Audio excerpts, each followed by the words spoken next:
Welcome to the Poetic JustUS Podcast. I am your host, Jen, and I am so excited to introduce my next guest, y'all. Please help me welcome Mr. Obbie West. How you Thank you. doing? I'm good. I appreciate you having me. Yeah, I'm glad you came. So welcome, welcome, welcome.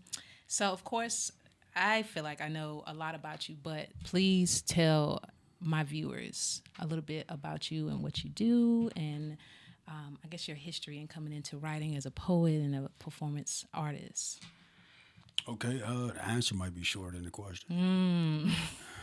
My name is Obbie West. I am a spoken word artist, an advocate for abuse reduction, and I'm a father. So those are the three most important things in my life: is my child, poetry, and advocacy. Okay. So, you know what? One thing I've actually always wondered, I ain't gonna say always, but ever since I came into your work and following you as a poet, you have this sort of posture about you that's really stoic and very calculated, very thoughtful. It makes me wonder how you were as a kid, like in high school or middle school, thinking back. Were you always that way, or was there a period in which, as you got into adulthood, that you started to kind of become more thoughtful in your expression and more calculated in your decision making and your articulation? Like, tell me a little bit about how you were as a kid. I'm curious. I don't know. Okay, I that's can't fair. remember. I can't remember how I was as a child. But if I had to guess, I grew up in an environment where it was only safe to smile within your circle of influence, within the people who you were connected to in that way, in safe spaces. But if you were outside of those safe spaces, then smiling was a sign of weakness, right? Your first defense mechanism was your face. So from a distance, someone can identify whether or not you are a potential target or not first by your face. So we were kind of conditioned to be stoic. So maybe if I had to guess where it comes from, it's probably where it comes from in spaces that aren't familiar. Um, if I'm not hearing something that has influenced me to laugh or smile, I'm just not naturally laughing or smiling. You know what I mean? That's a reaction to something versus just something I do because I'm awake. Yeah. So, like, basically, that's your resting bitch face, is basically what you're saying. Yeah, I guess so. That's fair.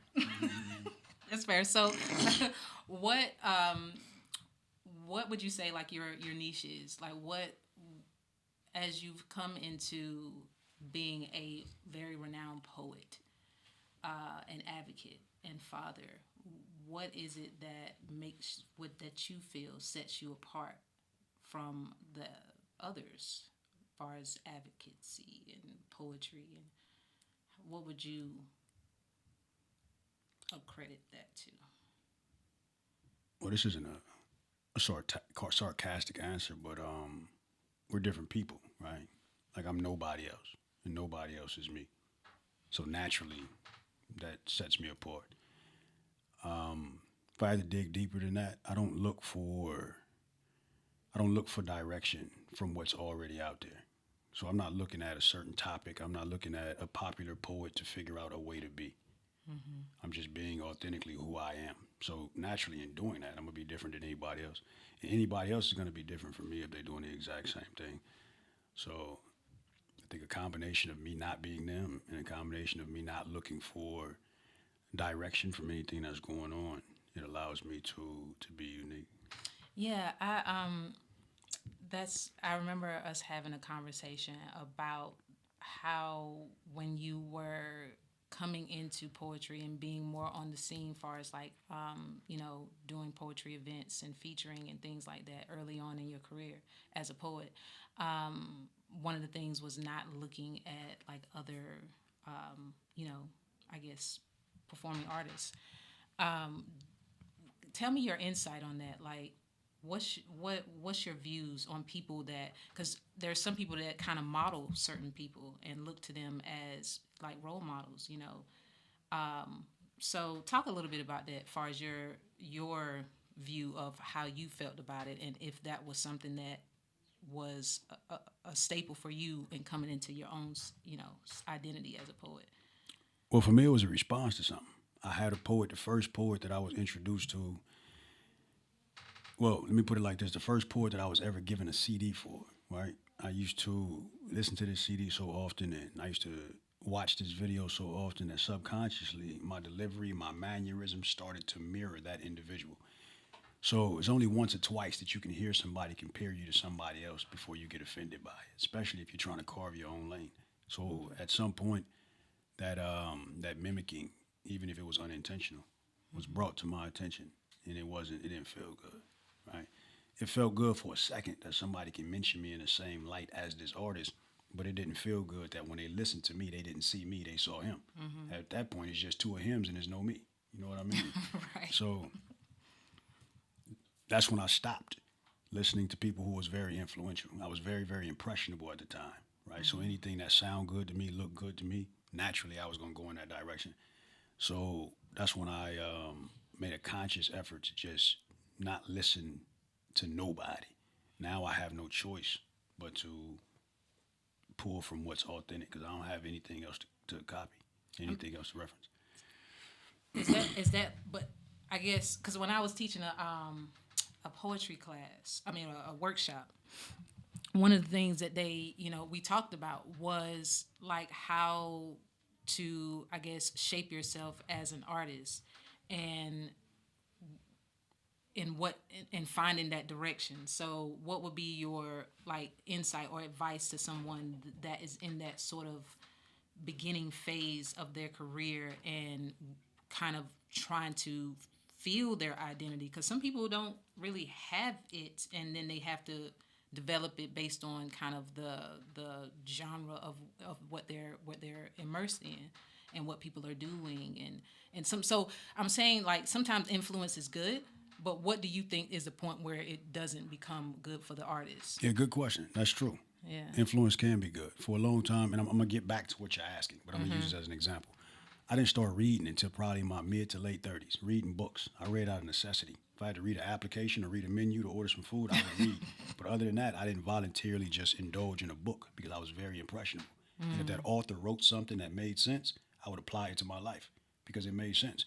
Then I wrote a book. And then my daughter wrote a book. She's 16. Nobody approved this publication from a 16-year-old. So I'm thinking the stuff I've been reading ain't been approved by nobody to make sense. I'm just taking stuff into my life to some stranger just so I stopped reading because I was very impressionable and these books was becoming who I was, right? So I think when it comes to the point that you can't distinguish what should apply to you and what not, then you need to step away from the influences. When you have the ability to look at some information and say, that's good for me, that's great for some people, but not me, I'm going to take this and leave this alone. When you mature to that point, then you can start indulging in influences, right? So if every influence you have, you become them, then it's probably problematic. But if you can have an influence, if you can admire someone, admire what they do, admire how they do it, but then figure out a way to do that same thing in your own way, then I think you're good to go, right? So I don't know if it's a lot of people who don't have an individual identity. A lot of us are just afraid that our individual identity isn't the one that's going to be popular, right? We hadn't seen us before. We've only seen what's been popular. So just like music, while all music sounds the same because something was popular, then everybody else followed it. And then you have people like Kanye who come out with 808 and Heartbreaks. He don't care what's popular. He just introduces him. And for like 5 minutes, everybody like, now that's not retarded. And then eventually they gravitate to it and they start to admire him because of his individuality, his uniqueness. So I think as an artist, you just can't be afraid of who you are. You can't be afraid of what you have to offer. You can't worry about what you having to offer not looking like what's already popular, and just be super excited about introducing the world to who you are, right?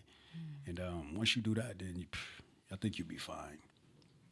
I feel like Kanye West at some point had to go through that too with because he didn't start off the way he is now either. Like he Right. was, yeah, It's all in growth. yeah. Okay, so why do you think then, with with the fact that you kind of have this own your you know what I'm saying, your own identity sort of thing, like I'm Obbie West, this is what it is. What do you think about that makes people gravitate, or did you expect people to gravitate towards you the way they have and receive you in this likeness that I see that you have, and that I feel like so many people see you as an advocate, as a father, as a poet. Did you see yourself in this way that people would gravitate towards you like they have? No, I never had any expectations. I never had any expectations. Even right now, today, I don't think I see, well, I know, I don't see that gravitation or that pull as much as people on the outside looking in see it, right? There's other poets who are great poets, and they have a group of people who love what they do, right? I don't see me being no different than that. There's a circle of people who love what I do. There's a circle of people who love what they do, but I don't see it being disproportionate to where it's more with me than anybody else. So there's just a whole bunch of people in the world. And some people connect with this, some people connect with that, some people connect with this. And the people who connect with me are just the ones that connect with the way I do whatever it is I'm doing. The second part of that is, I think I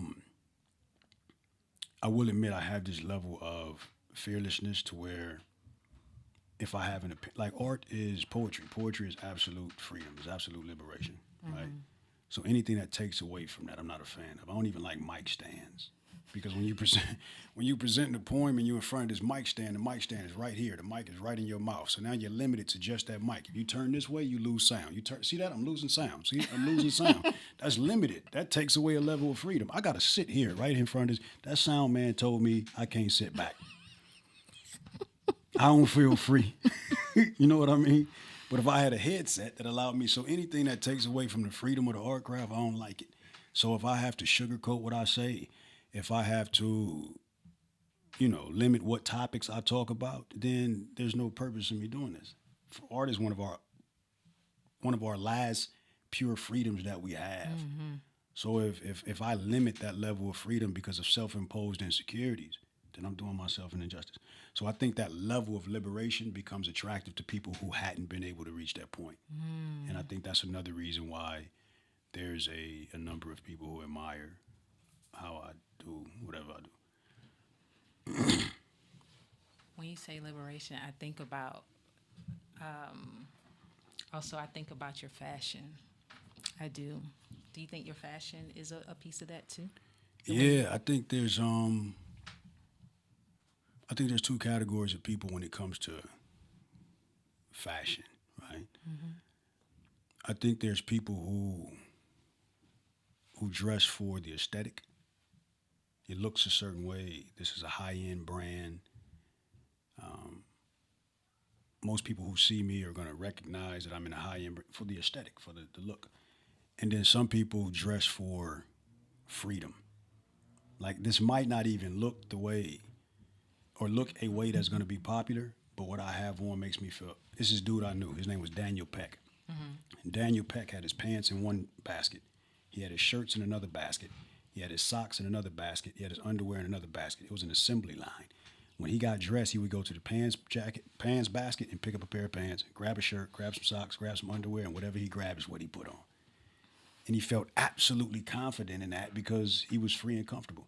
So I feel like that's how I dress. I dress in a way that I'm free and comfortable. It just makes me feel. Nah, I don't do that. But I rarely ever shop in retail stores. 90% of the stuff that I have comes out of it's something somebody else owned before me. It came out of a thrift shop or a consignment store. So I dress for freedom versus for aesthetic. So it comes off as looking different. Have you ever had your perspective challenged? Like, has there ever been About a what? time? I feel like you are, very outspoken with what your perspective is on certain topics that are also very, taboo. Like people don't either want to address it or have ever addressed it or have a very opposing view of it. Has there ever been a point in which you found people state that they don't agree with you, and how have you dealt with that sort of conflict, if and when it's ever happened? Yeah, absolutely. I don't view it as conflict though, Okay. right? Because everything is not objective. Like, a lot of things are subjective, which means there's 50 different ways that thing can be right. So when a person says they don't agree with me, they just have a right that's relevant to them, and my right is relevant to me. But my right would be absolutely wrong for them. So it's not even healthy for them to adopt my perspective. So it has been challenged in that way. It's been challenged in ways that I felt was unhealthy as well, where the person's challenge I felt like was something that may have been inconsiderate, insensitive, may have been ultimately detrimental to themselves. And then, I mean, that's just a conversation, right? It's just, if it's worth talking about, it's just a conversation. I'll explain why I feel that way. The person explain why he or she feels the way that they feel, and then ultimately we'll leave with opinions, whether or not we have the same opinion or different opinions. But I don't take someone challenging my perspective as them threatening my intelligence or threatening who I am. If everybody in this world had the same perspective, this would be super boring. You know what I mean? Right. Do you think there's a right and wrong perspective in that sense? It depends on what we're talking about, right? If we're talking about some things are just subjective. Some things, if we're talking about, I want to come up with something, but I want to say we're talking about domestic violence, and I say it's wrong to be abusive to a partner. We're not talking about self-defense. Self-defense is self-defense. We're talking about to initiate abuse out of an inability to express yourself in any other way. That's wrong. And if somebody says, I'm going to challenge that perspective, I don't think that's wrong. I think if somebody triggers me to the point to where I have a knee-jerk response and I slap them, then I mean, right? I think that's objectively wrong. So I'll continuously challenge that perspective. But if it's something that's not that cut and dry, then yeah, people absolutely have a right to have their own opinion. It don't need to look like mine. Have you ever had moments where, like, your opinion was not clear? Like you weren't sure if your perspective on something had to or was correct, or it had to change, or something kind of made you start to think differently? Every day, all my life. I think that's rooted in self-assessment.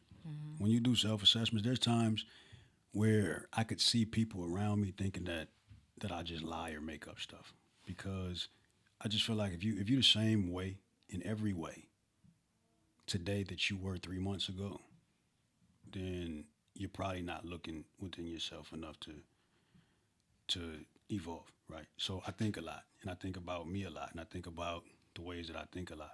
So I might tell you something today. You might ask me a question today, and I'll give you an answer. You ask me that question in 3 months, that answer is going to be different. That inconsistency is going to seem like a lie. It's not a lie, it's evolution. I reassessed what I was talking about, and now my perspective has changed. So I challenge my perspective all the time, because a lot of times we speak from our vantage point. We speak from the position that we're in. Once we're in a different position, that perspective changes, right? Jay-Z music sound way different than it did when he was in the gut, when he was in the mud. You know what I mean? Yeah. His perspective, he used to talk about money, jewelry, change. Now he's talking about taxes.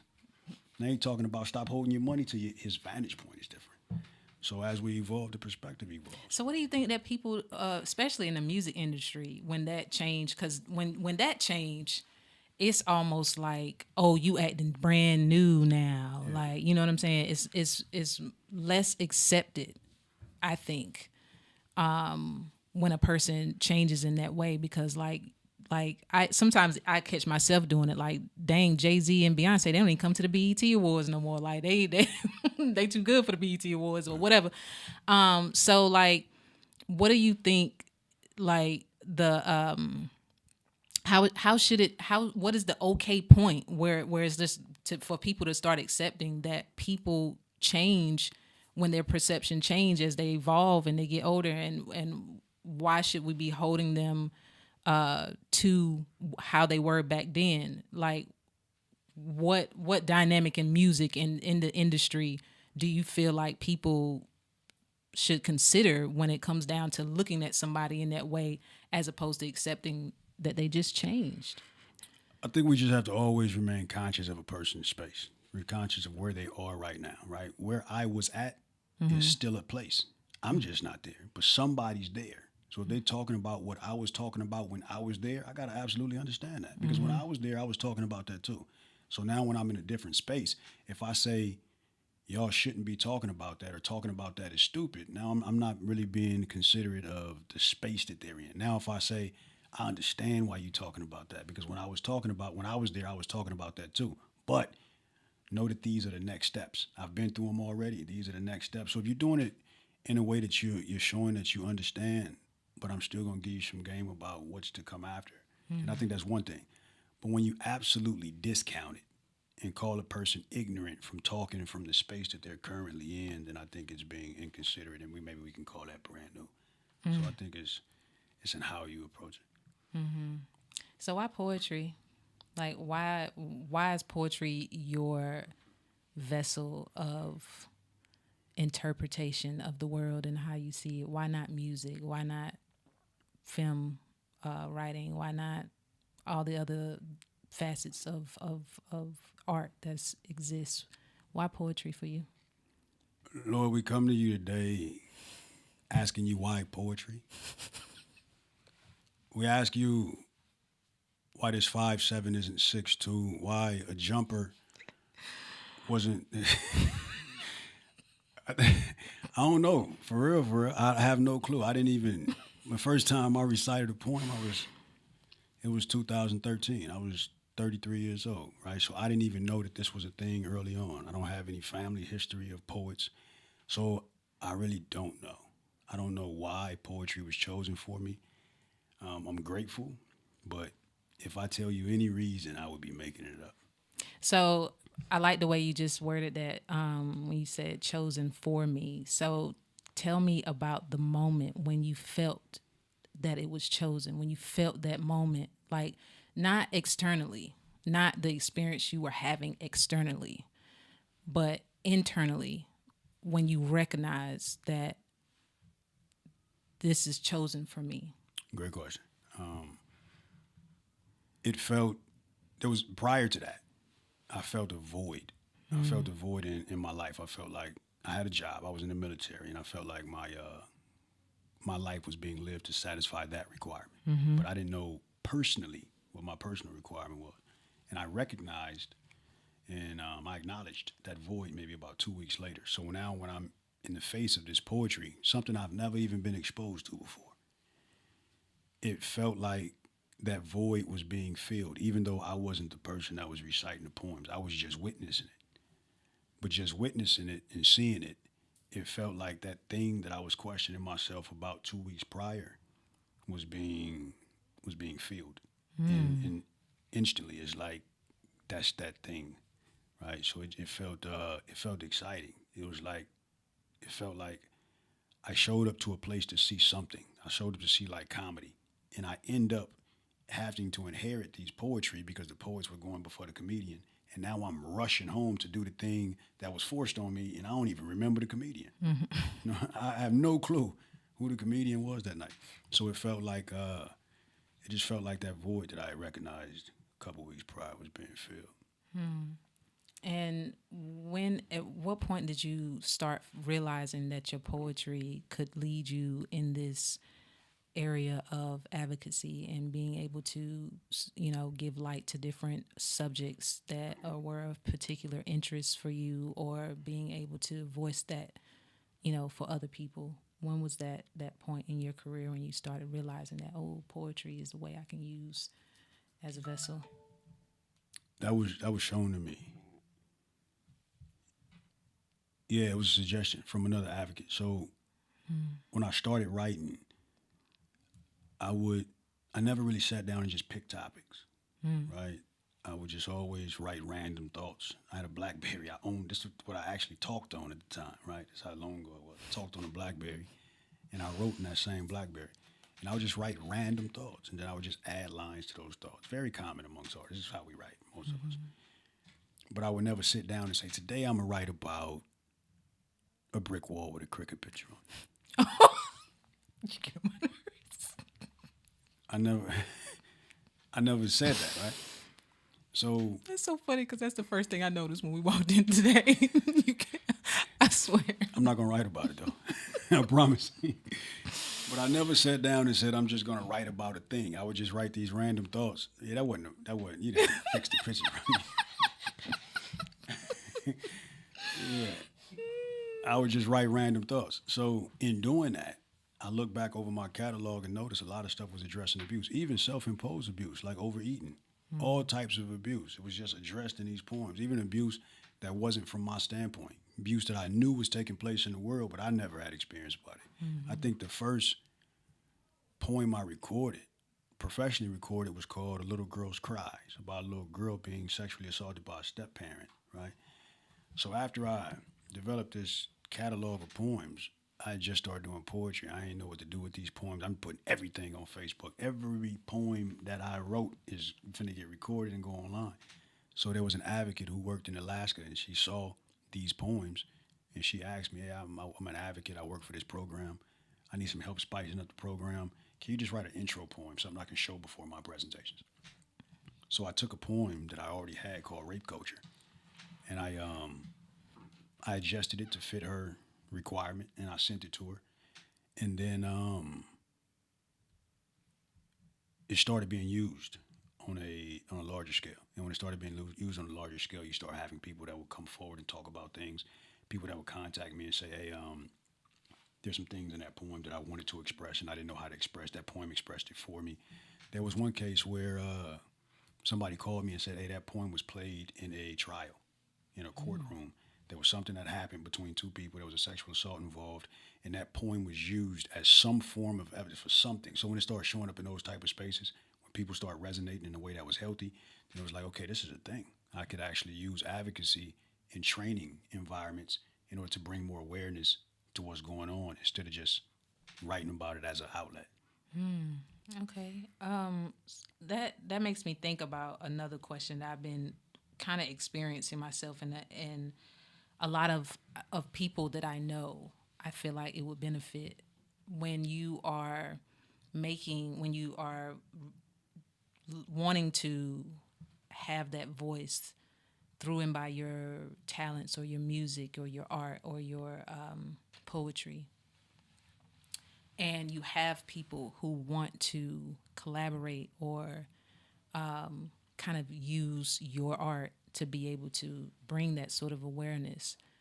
What is your advice? I'm gonna call it advice, or what is your stance on people making those connections with organizations? I thought this in my head because I'm like, man, when you're connecting with certain organizations, you really don't know much about that organization unless you research it and make sure that what they're doing is aligns with what you stand for, and that they're legitimate, and all those kinds of things go into play when you're making these deals essentially with people to advocate for them and use your face in your work.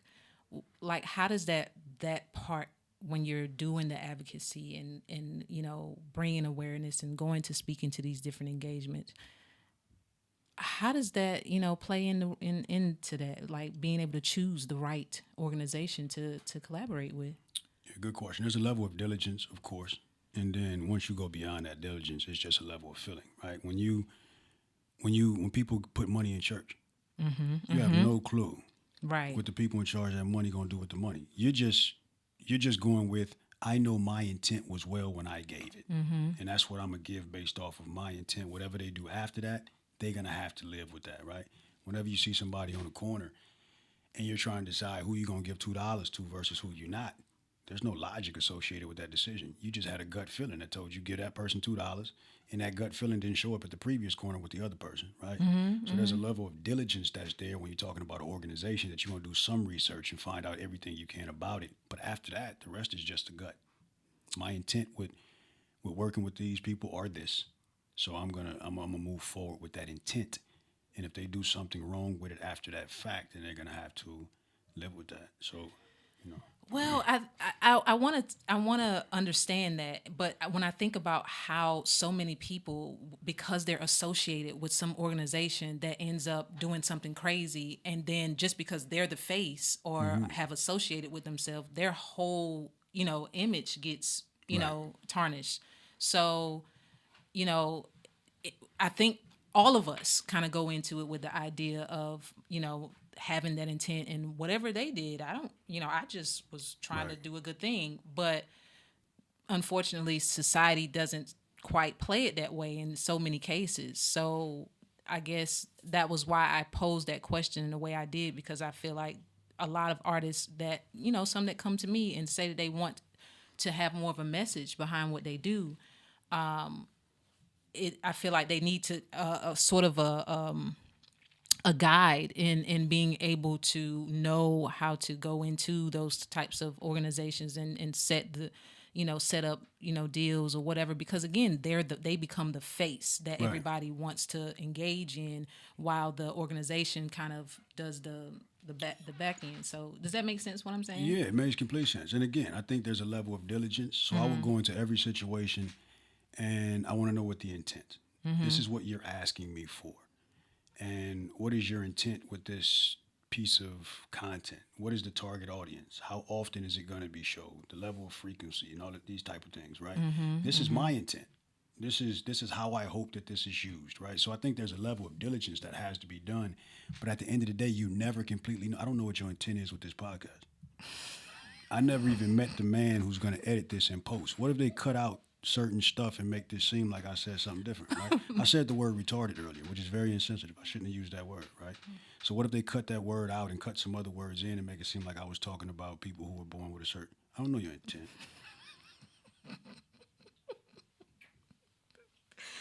But Okay, moving on to the next question. Okay. So you get it?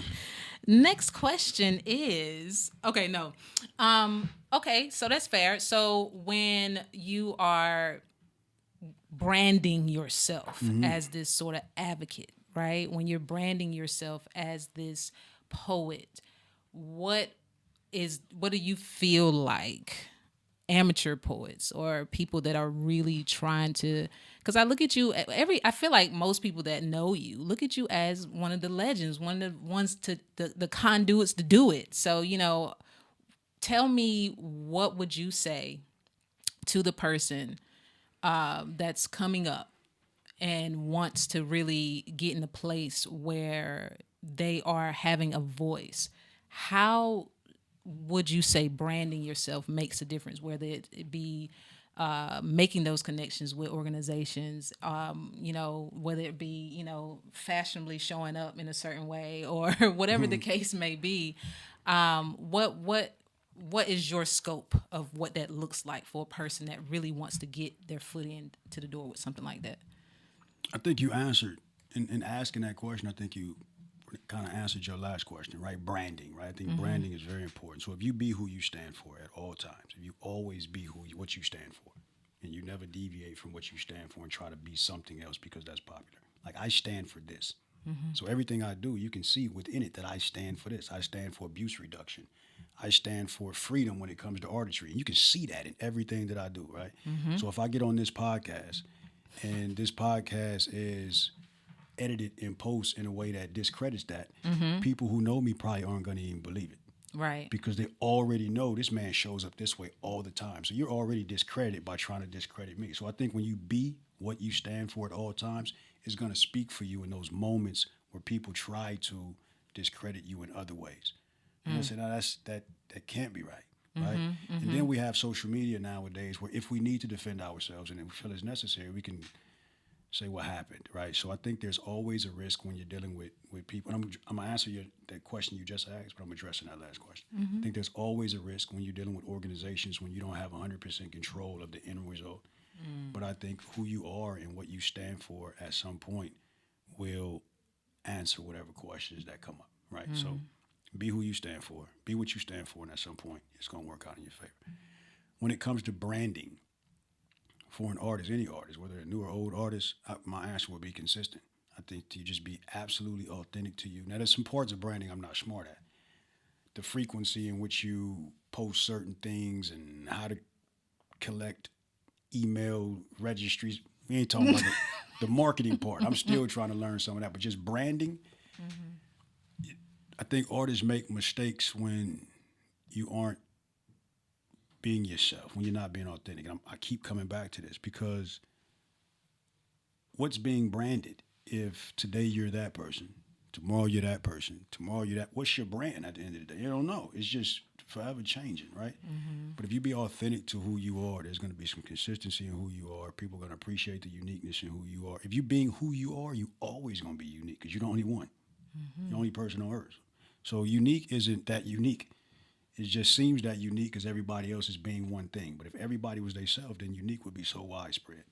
So I think you just be authentically who you are at all times. Don't deviate because of who you're talking to. Don't deviate because of what's trending out there. Just be who you are at all times. Another thing that I think is very important is we have to be able as artists to have an original opinion, right? What we tend to do is I want whatever I'm writing to be popular. What's the popular topic? Okay, that's the popular topic, but I don't have an original opinion about that. So what I'm gonna do, I'm just gonna create original opinion based on what's being said, and then write something so that that thing can be popular. So we have to be able to have an original opinion based on how we feel about a thing, and not just adopt an opinion because we're so itching to write about that. Another thing is poetry started off as a a social something to speak for, against social injustice, right? That's how poetry started off. It was a protest type thing, right? Now today, as poets, we still inherit the responsibility of addressing social issues. So when something happens, you have people who aren't poet that contact, hey, you gonna write about that such and such? You gonna write about the such and such? We can't, as poets, take it as our responsibility to address every social issue. Right. There's a lot of social issues out there that's important to me, but it's not my lane to write about. I have my lane. So no, I'm not gonna write about that, right? I'm gonna feel a way about that. I'm gonna empathize with that. If there's a way I want to support that, I'll support it in other ways, but poetry's not gonna be the way. These are the things. So figure out what that lane is for you and stick to that lane, and don't accept the pressure of having to write about every social issue that's out there because you're a poet. At that point, the content becomes watered down, and it shows that you're just doing it out of pressure. That makes me think about expanding then when a performing artist, because you have, I feel like, taken poetry to new heights when it comes down to different, putting it in different arenas and being able to utilize your poetry on many different, levels of artistry. And so when somebody is wanting to expand their brand in that way and saying that I want to take this to a new level, what's your advice to them? Like, what would you, or how did you get into that how did you accept that I want to be able to do these different things but still in the same likeness of who I am, and still use my perspective of opinion and my person to be able to still be represented in all these different ways that poetry can be used? Two-part answer. I think expansion as it pertains to broadening your topics, or broadening what you speak about. I think that's cool if it happens naturally. If I'm broadening these things because of a natural feeling that I have, and I'm not broadening it because I'm being pressured by this, or that, in order to talk about something that I really don't have a natural opinion about. So I think it's best for that expansion to be something that's innate, something that happens naturally. When it talks about expanding as far as the platforms, as far as where you are able to place poetry, I think you just do that based on where you're comfortable. There may be some places, like I think it was Rick Ross that was talking about, there was a company that wanted him to do a commercial for cigarettes. And he was like, I don't even smoke cigarettes. I don't even do the nicotine thing. So he didn't do it, right? That's a different space that rap could have existed in that it probably don't. But he didn't believe in that thing, right? So he stayed true to him. So I think it's the same thing when you start expanding in where you put poetry. Expand based on your comfort level. If you have opportunities that's in a space that you don't believe in or you're not sure about, don't feel pressured to do it just because it's another space. And sometimes you might have to turn down opportunities. But at the end of the day, you should be able to sleep a little better because you didn't sell with whoever you are in order to accommodate this thing. So I would encourage poets to first cut that out, whoever the postman is. and we talked about this cold tea. I'm just drinking this with a Brandon. Get it in the camera. It's nasty too. I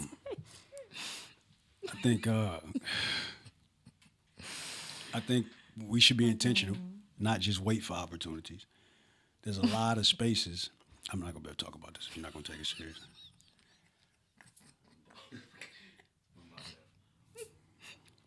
Let me know you're ready. Okay, I'm ready. Go ahead. Okay. All right. Okay. I think as artists, we have to be intentional, not just wait for opportunities. There's a lot of different opportunities out there, a lot of organizations that need us and don't know they need us because they hadn't seen us operate in that space. Like advocacy in an educational space. There was a lot of places that has never seen it, but then once they saw it and they saw the effect, they accepted it. So as poets, we have to foresee what don't already exist. We have to say, okay, this is happening there. What I'm doing can add to this in that way. Let me go pitch that and introduce it to the person who's in charge of that and see if they accept it. Now you've broken into a space that didn't have you before. So we do have to be intentional about it and not just wait for opportunities, but only jump on those opportunities that feel natural to us. Unnatural is not bad if it doesn't go against your moral posture. Right. So if it goes against your moral posture, stay away from it. If it doesn't combat who you are morally, then give it a shot. Okay, so I want to talk a little bit about the military because do you feel like a lot of what you do, the military, being a veteran or have ever been associated with the military, do you feel like that played a role in putting you in those sort of positions of advocacy and or being able to have those different platforms for yourself? Or do you feel like Go ahead. Do you feel like that was something that plays a role in because I see you do a lot of work with the military? Yeah, absolutely. That played more of a role than my intentionality, right? I was just writing poems. The person who asked me to write a poem for an advocacy program was in the military. Took that poem, did some stuff with it. They made a video with it, and then somebody else gave it to the armed forces and said, use this for your training. So now I have a video that's just circulating all over the place. Now people are calling me. So this wasn't even an opportunity that I intentionally created for myself. I did a favor for someone, and that favor created the opportunity. And then it created a demand within that demographic, within the military, for me to continue to. So 100%, the military has a large influence in why I'm able to operate in the spaces that I'm able to operate in. Tell me a little bit about your experience in the military. I know I've seen a lot of interviews. So when it comes down to, your experience in the military as to how you got there, you can share a little bit about that. But I really would be interested to know of your experience within the military and not just, again, the logistics of what you had to do, but like internally, like how were you feeling throughout the times in the military as far as your being there and having this sort of I guess piece of you that maybe felt like your life was in that sort of situation where you're like most of it is given to an organization. And at what point did you start to feel like were you writing in the military or did it Partially. Tell me a little. I've been in the military. I joined the military in 1998. I started writing in 2013. So I had been in the military for a significant amount of time, for 15 years before I started writing. But I absolutely understand your question. Being in the military at first was very, very conflicting for me because I had a problem with authority, and the military is authority. So how do I combat that, right? How do I survive in this environment where I have a problem with authority, but this thing is built on authority? So what I felt like is the more rank I obtain, the less people can tell me what to do. Because you can only tell me what to do if you have more rank than me. So the more rank I obtain, so my goal was to obtain as much rank as possible, not for the money, but for I wouldn't have anybody to listen to, right? So that was how I combated that. Then I got to a point to where I was comfortable and authority wasn't so much of a big deal for me, right? The biggest big benefit of the military is the perspective, right? Say I live in Los Angeles, California. I live on 78th between Maine and San Pedro, and I lived there all my life. So people pretty much live in a house for 10, 15, 20 years, sometimes 40 years before they move out, right? So my neighbors are pretty much all the same throughout the course of my life. Every once in a while, somebody uproot and go somewhere else. So I got the same people I'm talking to all the time. I'm on the same block all the time. My perspective can only broaden so much. You're in the military. Every 3 years, you stationed somewhere else. You're in a different state. You're in a different country. So your perspective is always being affected by different cultures. Not only are you always moving, but even when you're in the same place, there's a bunch of people here that's from Georgia. There's a bunch of people from Kentucky. There's somebody here that's from Africa. There's somebody here. So now every day you coexisting with people who live according to different cultures, same world, but different cultures. You're getting all that. So by the end of the day, your perspective is way broader than the person that live in the same place next to the same neighbors all the time, right? As an artist, the more perspective you have, the more prepared or the more equipped you are to write from different angles, right? I'm a firm believer in information, but information becomes stagnant if it doesn't have a perspective. Like you can know a thing, but if you only have one perspective about that thing, you can only use it this way. But if you got 50 perspectives about that same thing, you got 50 different ways to use that one piece of information. So a lot of us are stagnant as it pertains to information because the perspective is limited. The Army provided tons of perspective because of how diverse that community is. So that was a big thing for me. So yeah, so I don't spend too much time on that one question. Those are the two biggest things for me. First, it was conflicting because of the authority thing, but I've really been able to capitalize off of the perspective. Okay, so were you ever like scared? Or what? Just being there. Like I think about so many times when I think about the military, I think about like people's opinion about the military and its use. Like, and especially with all the politics around military and using force and using this. I'm not political and I don't want to even get into that. But I'm just wondering, like, from a person that was there and somebody that's very, I feel like, aware and kind of in tune with seeing things and taking in those perspectives in that way, like, how did that affect you? Like, or what was your feelings in that moment of being associated with the military, and where some people go to the military and be like, I'm here to fight for my country. Some people go because they have to. Some people go because it's it's survival. It's setting some type of foundation for their family or what have you. So whatever your reason was of being there, how did it make you feel being there? Like, what was your emotions around the idea of being in the military and going through these different things and like, I really want to know internally, because I hear a lot of kind of all the outside things that were happening, but I'm curious as to what your perspective was being there, and how that kind of emotional connection between that and the military had for you. So I'll go back to the root question. Was I scared? Yeah, there was... No, not that you drug it on, but that's going to help me answer the question so that I can get to what you asked. Right. Yeah, there's a lot of times I was scared, right? Scared for reasons that aren't obvious to people who aren't in the military. There was times where, because I said I was always chasing rank because of not wanting to deal with authority, whenever you get promoted, you got to go sit before a board, right? You got to go sit before a board. A bunch of people sit down. They ask you questions. They determine whether or not you are capable of holding this next rank. I was scared before I went in there and sat before that board. There were times where they say, hey, such and such want to talk to you. And it was a person of authority. I was scared before I walked in that person's office. There was a time where I called my mother and I said, hey, Mom, we finna get ready to deploy. I'm finna go to Iraq, my first deployment. She told me, she said, I would rather you be in Iraq than at the house. Talking about LA, right? So I'm getting ready to deploy. I'm on an airplane. I'm scared. In the military, it's crazy the things that you start to normalize, right? It's crazy the adverse conditions that you miss. Like, there's things about Iraq that I miss. There's things about Afghanistan that I miss. We're there to be killed, right?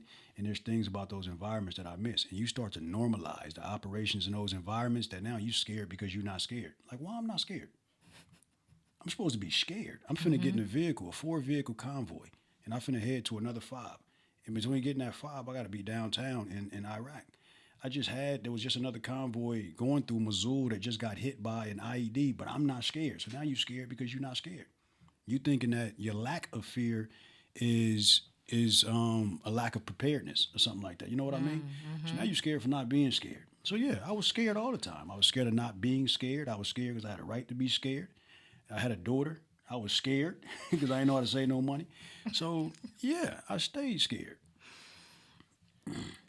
Okay. Did I answer your question? You did. Okay. All right, so I'm going to ask you some questions about poetry, specifically your memorization and just writing process and your stage presence. We know, the stool is very, very important. So talk to us a little bit about the stool, and and your personal relationship with the stool, and one thing I thought was funny though before you go into the stool presentation, where you asked me, how do you teach poetry? And so I thought it was interesting because when you are writing, what do you draw from? If when you don't have when you don't have the view of it as a structured, a skill, yes, but not anything that you see as something that you teach, like when it's kind of just comes to you. So tell me a little bit about your process of writing, or tell at least my followers and viewers, what's your process of writing, and how did you kind of come into that process of being able to write the way you write? It's very organic. I can't explain how it started, but it's been that day since day one. Extremely organic. I have a section in my phone that's designated for random thoughts. And if you and I are talking and you say something and you mean A, but I hear it as B, right? I'll write down what you said and what I heard it as. It might be a very, very unorthodox or very uncommon translation of what you said. But for me, that translates as being creative. I'll take just that line and write it down. That's it. I wrote that day, right? So every day I found myself writing down something random. Periodically, I go back and I read those random things, and then a second line will come to mind. Then a second line, at some point, a direction forms. Now this poem is going that direction. When it's long enough to be considered as a complete thought, I give it a title and save it somewhere else, right? So it's never forced. I write as long as I'm hearing something. When I'm stopped hearing something, I don't sit there and say, okay, I need to finish this line. I go to the next random thought, and I go to the next random thought. And sometimes it might be 2-3 months, and I haven't completed any of these random thoughts. But then it'll be month 4, and 7 of them will be completed. Now I got 7 new poems in that month, right? So it's never forced. It's always extremely organic. I don't really give the poems direction. I let them take direction. Yeah, that's about as much as I can say about that. What about your when you do, because I know you do a lot of like film writing too, and tell me some other things that you write for. Do you write for music as well? No, I've never written for music. I would love to though. I want to know how to write a song. I want to know how to sing a song. So if I write a song, I'm gonna sing it. Okay. That tickle you? Yes. So. So no, I haven't wrote for music. I would love to. For film, yes, I have wrote for a short film that we're still up in the air about the title, so I won't speak much on it. Mm-hmm. And I am in the process right now of writing for a feature film. I'm not the main writer. I'm assisting the person who is the main writer, and that thing isn't evolved enough to talk about it either. But in those situations, those are situations where I have to write. The writing is dictated, right? And I don't know if I can say that that's more difficult. It's not as freeing, but as of yet, it hadn't been more difficult. Okay, what is your structure kind of with that when your thought process, at least, because I guess your structure is based on whatever their needs are, but like your thought process in being able to take your creativity and kind of put it in a somewhat of a box, or I'll say freedom with parameters, and still be able to, have your sort of, flavor on it, but then meet the needs of what they want. Like, what's that kind of process like for you? Yeah, that's all about fulfilling a predetermined requirement, right? They already have a requirement before they even find me. And they tell me what that requirement is. And then the way I look at it is if you came and got me, then there's some element of me that you want in that end result, right? So I just try to communicate as much as possible what it is they're looking for, figure out whether or not I can comfortably do that. And then I'm right for that requirement. At the end of the day, what's the message that's trying to get across? What's the emotion that we want to push? And I write for that. Let me write in order to trigger that emotion. Let me write in order to push that message. So it's a lot easier, I guess, because there's already a direction, right? There's already, again, a predetermined requirement, and I just write in order to meet that requirement, as long as, again, it doesn't contrast my moral posture. Do you have like a favorite poem or favorite sort of project that you feel like you have written that is kind of like your baby? Like that's the closest piece of your, or the closest representation of who you are as a poet. Like even if it's just one poem or body of work or. I would love to say Unstable Man, the album Unstable Man. But it turned out that way. It didn't start off that way. It started off to fulfill the requirement. Jay Ivy got with me and said, hey, Grammys for poets. Poem got to be in, the album's got to be in by this time. And I was traveling, doing other things. And I called the studio that I normally work with. Said, hey, man, I got to put an album together. I only got 3 days that I can be in the studio. So I got a bunch of poems that's just already in my head. He's like, I just bring the poems you got in your head. So I went in the studio, go, and I recited one of the poems. Okay, got it, go. And I recited another poem. And I recited like 20 poems that day, right? The next day, he called me, him and his wife went over and called me and said, hey, all those poems seem pretty cohesive, but this one don't fit. So we're going to take this one out. I need you to bring another poem that talks about this, or that's within this genre, love or something. So I showed up the next day, and I gave him that poem. And then I left. Him and his wife got together. They listened to all these a cappella poems, and they came, based on how the poem made them feel, they created production and put the production on the film. They got in the studio together, and they recorded some stuff like they was arguing or something like that. And they made this movie based off of me just going in there and reciting 20 poems that was sitting in my head because I had to fulfill a requirement for an album. Once it was put together, I listened, and I was like, wait, this works. It is cohesive. It is a great representation of who I am. So it ended up that way, but it wasn't intentional. It was more ordained, right? It was way bigger than me that it turned out that way. So Unstable Man for that reason. And the short film that I mentioned a second ago, I think that's going to become one of those things that I'm super proud of because of my investment in it. And because of the narrative, because of the storyline, and how what I do was able to directly align with that storyline. That's beautiful. So y'all make sure y'all go and stream Unstable Man. It is indeed a very good work of art. So if you haven't, please make sure you go ahead and listen to that. And yeah. So with that being said, let me say the man's name. King Gas.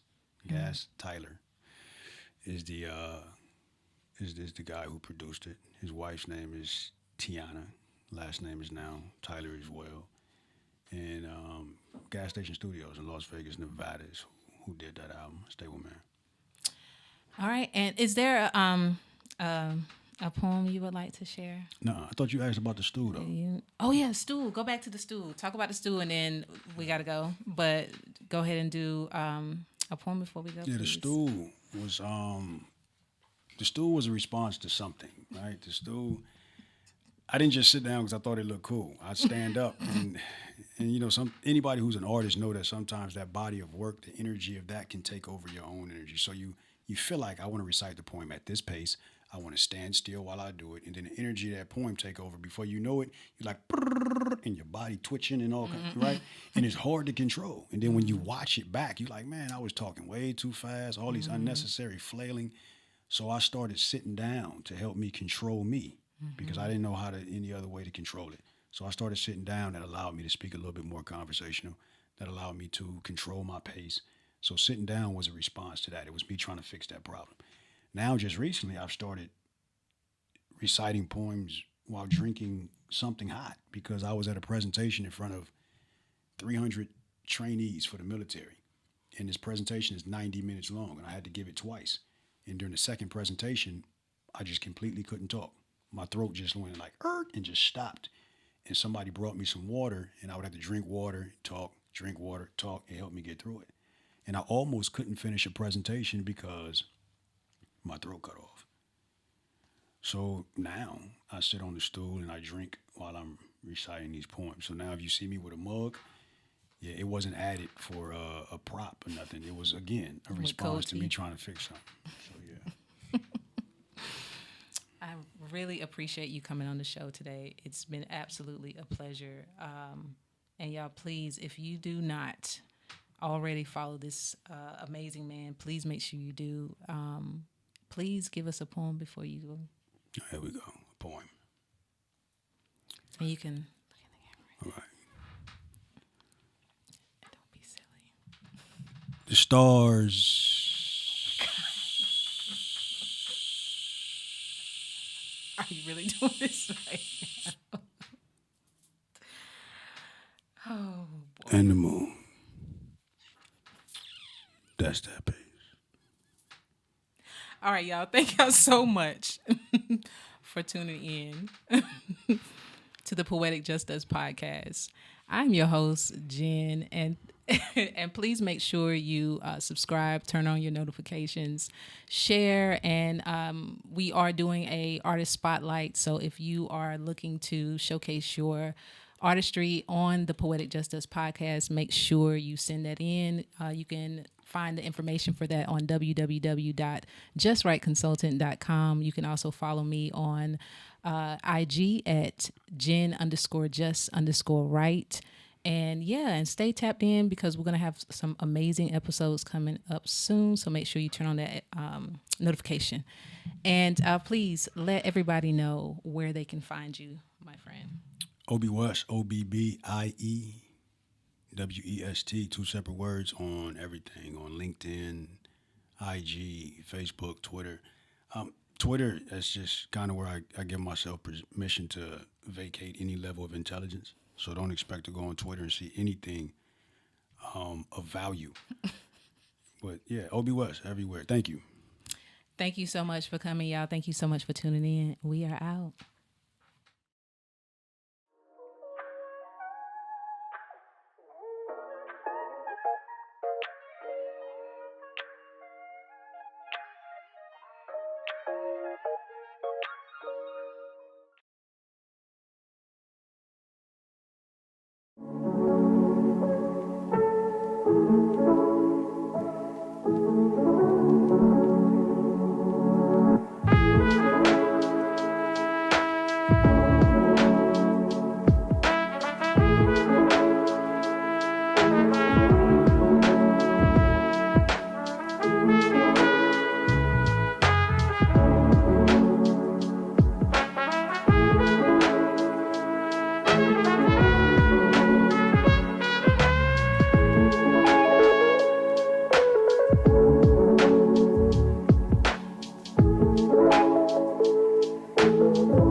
I just wanted you to know, tonight you're drinking the finest of wines. You see, it's crafted to perfection, coming from bountiful vines, but this wine is a hand-picked selection. so you should sip it slow and save all of the savory sweet tastes that flow.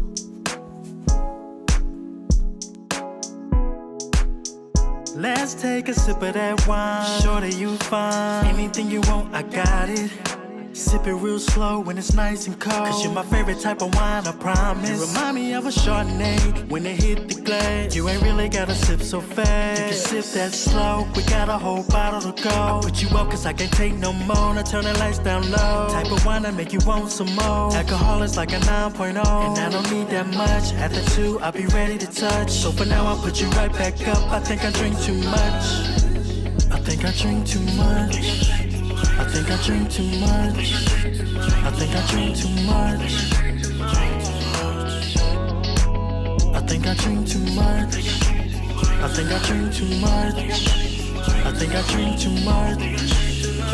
You could be my dinner wine.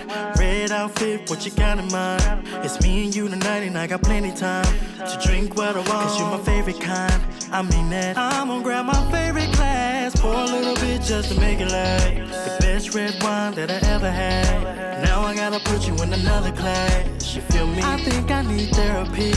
Drink so much, you got the best of me. My mama told me you gon' be the death for me. At this point I gotta wait and see. I think I drink too much. I think I drink too much. I think I drink too much. I think I drink too much. I think I drink too much. I think I drink too much. I think I drink too much.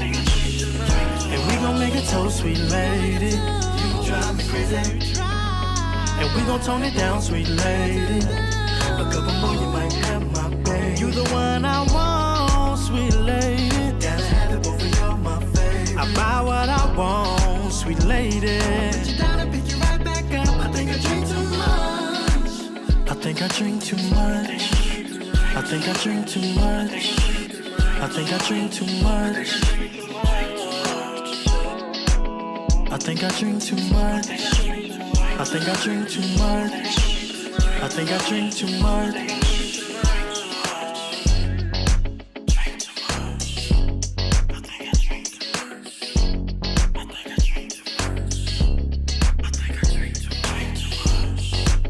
I think I drink too much.